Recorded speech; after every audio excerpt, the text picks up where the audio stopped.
வணக்கம். டிசம்பர் 3ஆம் தேதி முன்னாள் ஜனாதிபதி ராஜேந்திர பிரசாத் அவர்கள் பிறந்த நாளை விவசாய கல்வி தினமாக இந்திய அரசு அறிவித்துள்ளது.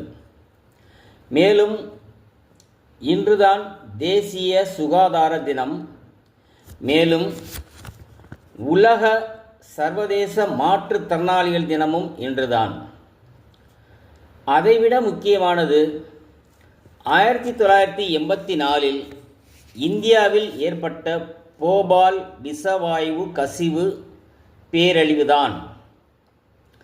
சற்றப்ப 16,000 முதல் 17,000 உயிரை பழிவாங்கிய போபால் விஷவாயு நடந்த நாள் இந்த டிசம்பர் 3. போபால் விஷவாயு நடந்தது 1984. இந்த வருடம் 2025. 40 வருடங்கள் ஆகியும் அந்த போபால் விஷவாயு பேரழிவு சம்பந்தமாக பாதிக்கப்பட்டவர்களுக்கு நிவாரணம் போன்ற எந்த ஒரு தீர்வும் முறையாக நடந்ததாக தெரியவில்லை. அதே நேரம் அந்த நேரத்தில் சிறிது சிறிதாக மூச்சுத்திணறல் ஏற்பட்டு பாதிக்கப்பட்டவர்கள் இன்றளவும் இருந்து கஷ்டப்பட்டு கொண்டுதான் இருக்கிறார்கள். அவர்களுக்கு பிறந்த குழந்தைகள் முதற்கொண்டு அனைவரும் அந்த பாதிப்பிலிருந்து இன்னும் மீளா துயரில் தான் இருந்து கொண்டிருக்கிறார்கள். ஆகையால் டிசம்பர் 3ஆம் தேதி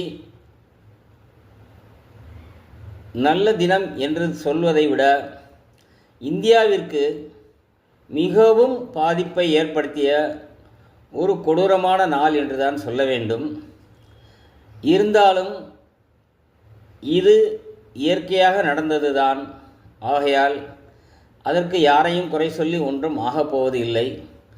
இருந்தாலும் மக்கள் மனதில் நீங்கா துயரம் பிடித்து இடம் பிடித்த இந்த நாள் டிசம்பர் 3 என்பதை உங்களுக்கு ஞாபகப்படுத்துவதற்காகத்தான் இதை நான் கூறுகிறேன். இது போன்ற பயனுள்ள தகவல்களை தெரிந்து கொள்வதற்கு என்னுடைய சேனலை சப்ஸ்கிரைப் செய்து கொள்ளுங்கள். நன்றி.